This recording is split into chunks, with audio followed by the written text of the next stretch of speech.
Shalom, jemaat yang dikasihi Tuhan dan yang kami kasihi.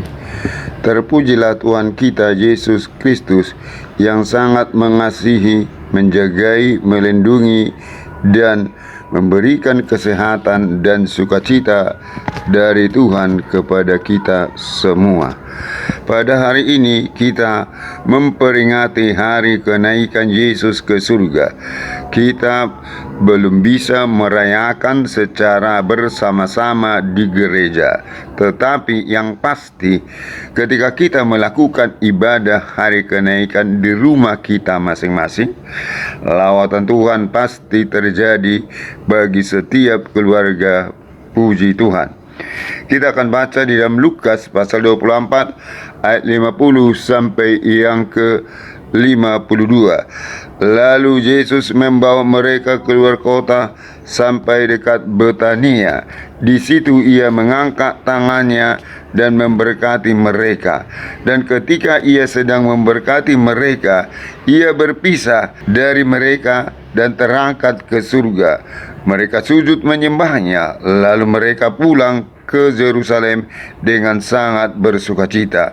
Mereka senantiasa berada di dalam bait Allah dan memuliakan Allah. Di dalam Kisah Para Rasul 1 ayat yang ketiga, setelah Yesus bangkit dari antara orang mati, Yesus menampakkan diri kepada murid-muridnya selama 40 hari agar semua murid-murid mengenal Yesus yang bangkit dari antara orang mati dengan benar, dengan yakin dan mantap, dan juga memberi nasihat-nasihat terakhir kepada murid-murid Yesus yang melarang murid-murid meninggalkan Yerusalem sebelum menerima janji Bapa, yaitu menerima kepenuhan Roh Kudus. Saat Yesus mau terangkat ke surga, posisinya sedang mengangkat tangan, memberkati murid-muridnya.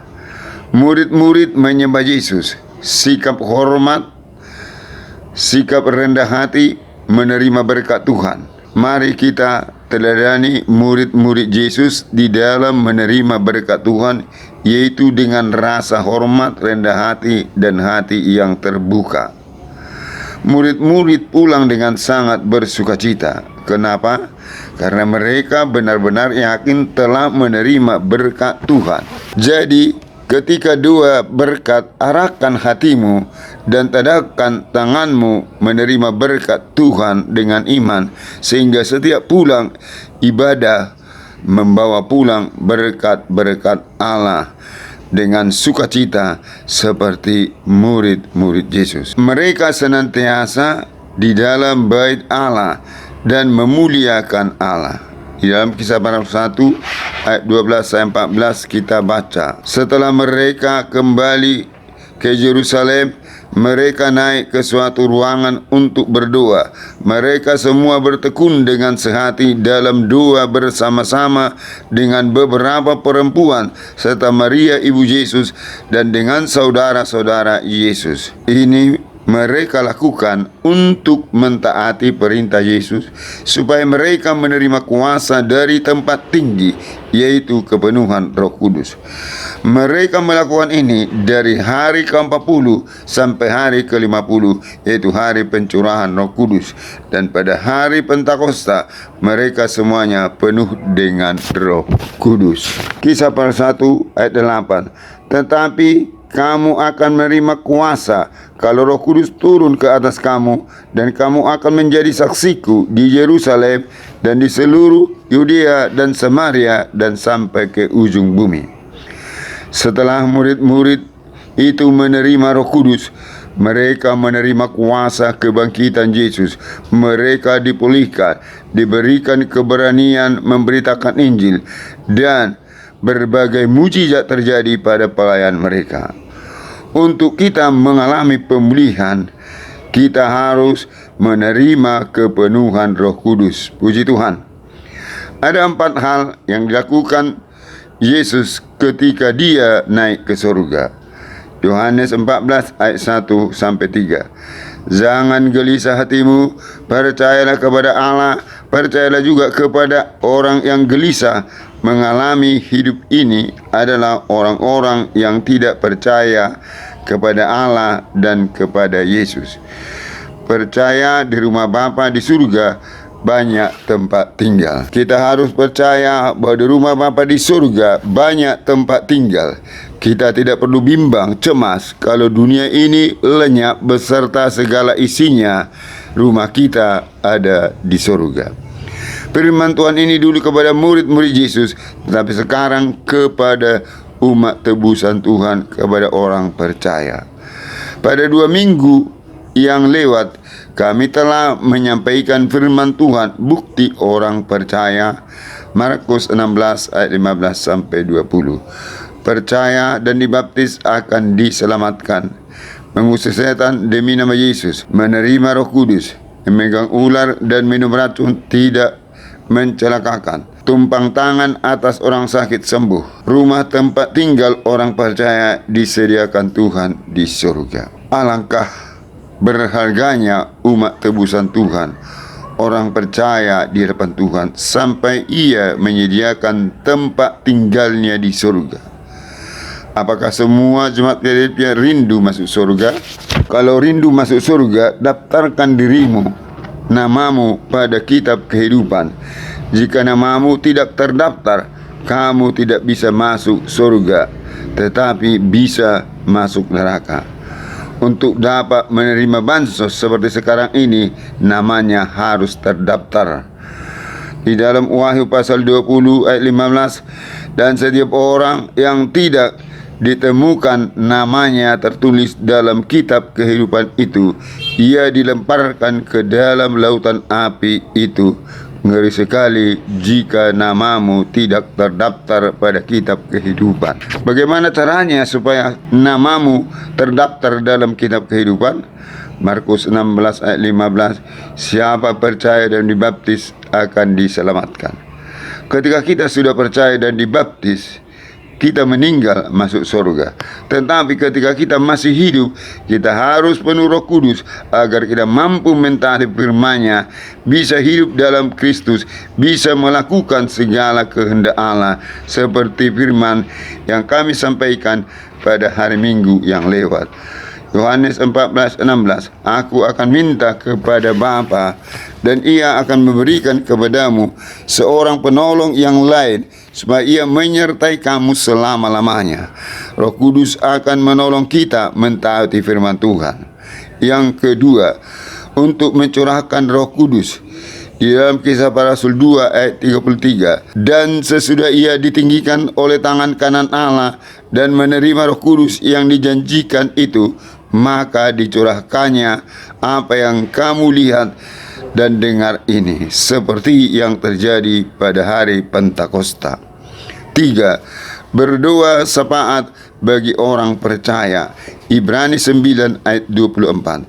Yesus ada di surga menghadap hadirat Allah guna kepentingan kita, mendoakan masalah kita, penyakit kita, nikah kita, keuangan, teristimewa, agar semua kita hidup menuruti segala kehendak Allah. Yang keempat, Yohanes 14 ayat 3.